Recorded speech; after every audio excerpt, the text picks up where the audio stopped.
I'm Andrew from the death metal band Rip the Shreds, and today we're going to talk about how to recreate the sound of Entombed's 1990 classic, Left Hand Path.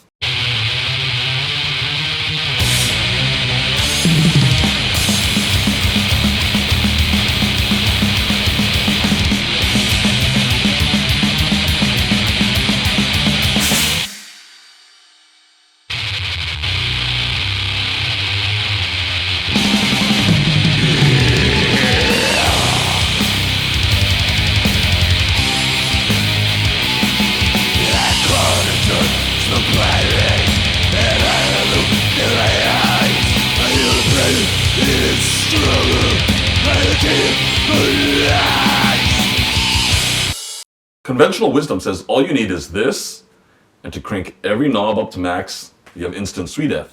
However, this, or this, or even this, none of them sound exactly like this. Some have claimed that the secret is the specific country of manufacture of the pedal. That's easy enough to test. Here are two vintage HM2s. This one is from Japan, this one was made in Taiwan.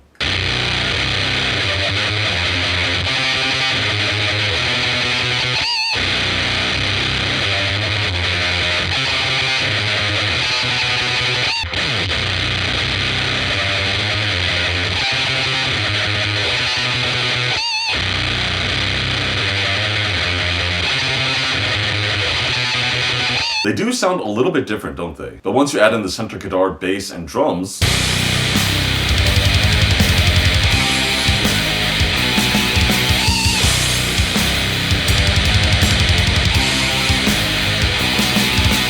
it's not so easy to tell which is which. Furthermore, here are two vintage HM2s, both from Japan, but two different years of manufacture. And they sound as different from each other as the made in Japan and made in Taiwan do.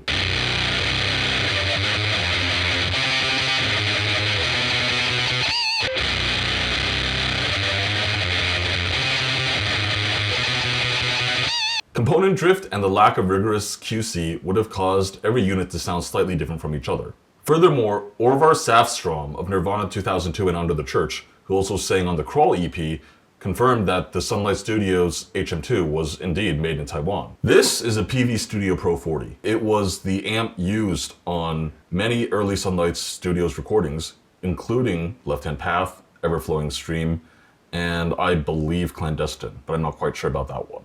Perhaps it's the unique combination of amp, speaker, and mic that created the unique sound on Left Hand Path. Frankly, this amp sounds like shit.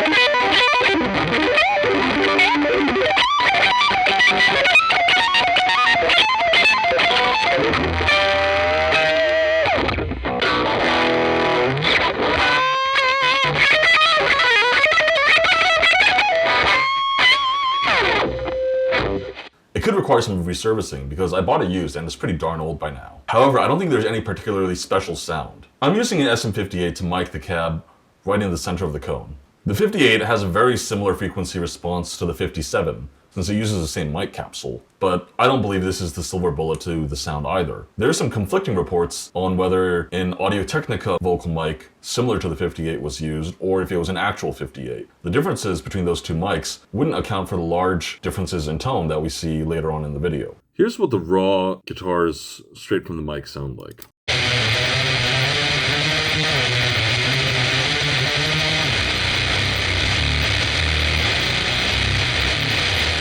And what it sounds like with the rest of the mix, and we'll A-B it back and forth with the original track.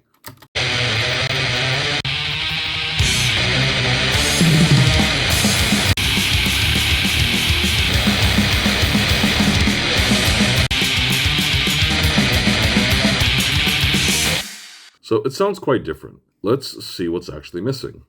So I've used this function in Ozone called Match EQ, where it analyzes the target curve, which is an isolated part of the Left Hand Path album, and matches it against the source, which is my own guitars. And you can see that the difference in EQ is quite extreme.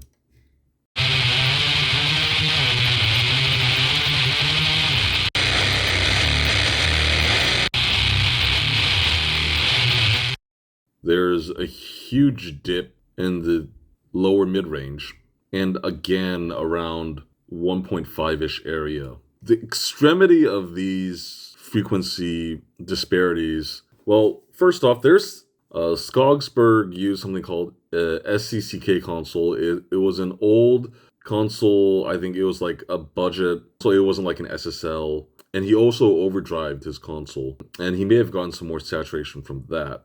And that may have somehow changed the frequency response. Another possibility is I'm not placing the mic in the completely correct way. But once we've actually applied this match EQ,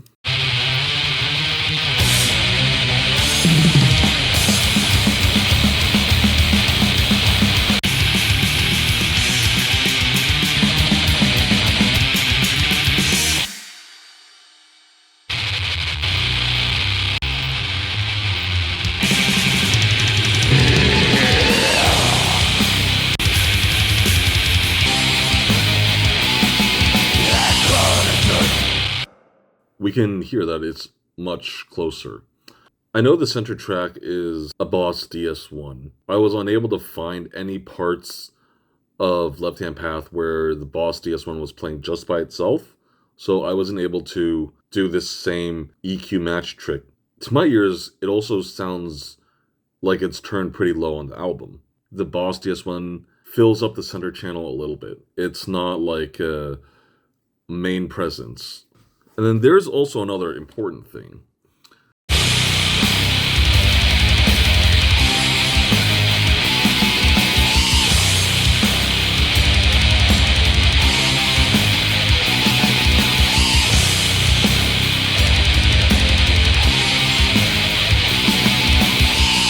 But that sounds subtly wrong, doesn't it? Let's A-B back and forth.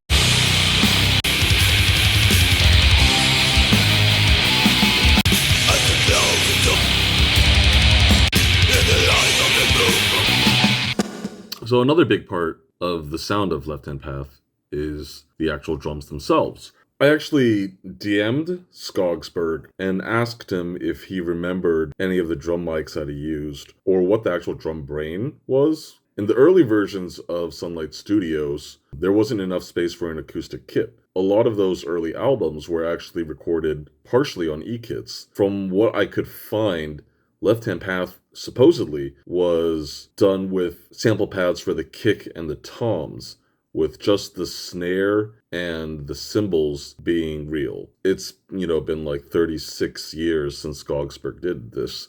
So he said he didn't remember, but he also said that he would have used a Roland R8 for any drum sounds. I did some digging. There is a VST of a Roland R8. It doesn't have multi-layer samples. When you play like a tom fill, it's very choppy. And I tried playing around with the pitch control here, trying to match the actual tone. I couldn't do it. This part of When Life Has Ceased, the intro drum break, there is a flanger. And the R8 apparently has a flanger patch.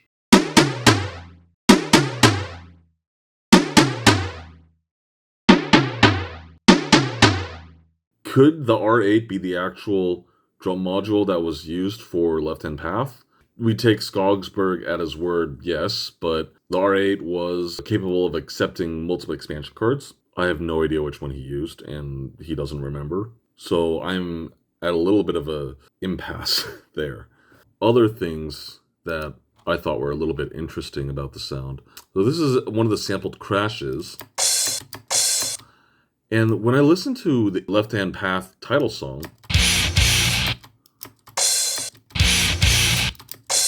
that sounds almost identical to me. The sounds of the hi-hat and ride are definitely not from the R8. So with E-kits, when they sound fake, is when you hit things in succession, and it's like the same sample played over and over. On Left Hand Path, there are very few places where Nick would have played the crash multiple times in succession. I guess it's possible that the crashes on Left Hand Path were actually from the Roland. The snare, however, I'm pretty confident was a natural snare. So take a listen to the tuning of the snare here.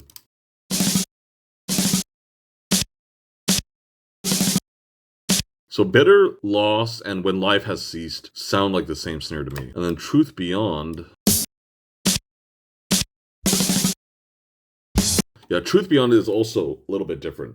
So what that tells me is that they recorded the drums over multiple days and they weren't able to keep the tuning totally consistent. That tells me that the snare, at least, on Left Hand Path was an acoustic snare. For my mix, I just pulled out a kick from Drowned that I could isolate and use that.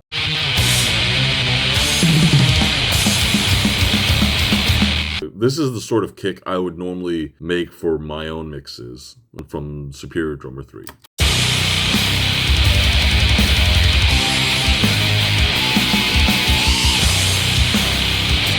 Sounds totally wrong. There's way too much bass. It's not thin. In the spirit of science, what happens if we use drum tracks that sound pretty accurate to the source, but with a totally different guitar sound? Now, this is a plugin called STL Tone Hub. It works similarly like a Kemper, I guess. They had a whole bunch of popular producers make captures of their guitar rigs, and I have this Crypt Blue pack, which I like a lot for demo purposes. An Ampeg V4 and a Nihilist.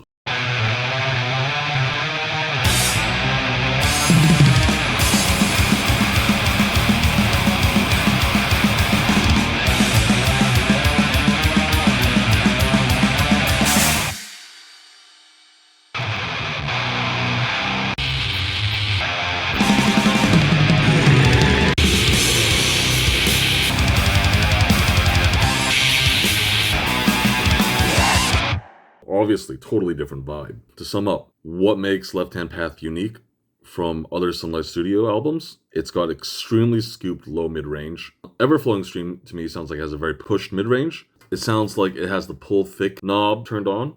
Clandestine definitely does not sound nearly as scooped as Left Hand Path. But I'm not sure if they use this Peavey Studio Pro or if they used a Bandit for Clandestine. The sound of the album is not just the guitar tone. It's everything working together. 3 commandments. 1, you're gonna scoop the shit out of your mid-range. 2, you're gonna use the correct drum samples.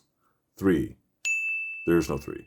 So Rip to Shreds is gonna go on tour at the start of May with our friends in Bruce Campbell and Blistering Rod. So we're gonna go all up and down the West Coast from San Diego to Vancouver. If you're in the Seattle area, we're playing Northwest Terror Fest, same day as Demolition Hammer and Falls Auroros and Witch Vomit and a whole bunch of other super sick bands. So if you're in the area, come out, watch us play. Bruce Campbell, super sick crust grind, Blistering Rot. It's got Johnny from Black Braid, Skeletal Remains. It's gonna be fucking sick.